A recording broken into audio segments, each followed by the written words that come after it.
Aukera ona da, zaintza lanak daukien garrantzi guztia balioan jartzeko eta horren inguruan hausnarketa sakona egiteko eta erdigunean jartzeko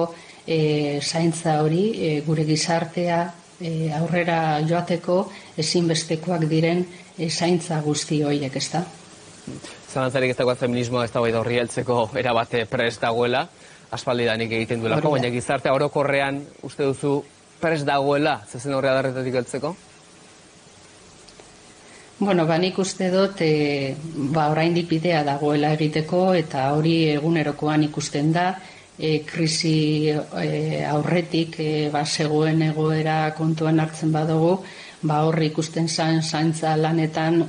ez zegoela implikazio orekatua eta emakumeak zirela batez ere zaintza lanetaz arduratzen zirenak krisi egoera honetan nik uste dut hori indartu dela eta egia da emakumeak direla neurri handi baten zaintza horretara dedikatzen direnak era profesionalean eta ez profesionalean eta ikusi duguna baita ere krisi egoera honetan da zaintzak funtseskoak direla, zaintza lanak funtseskoak direla, beharrezkoak direla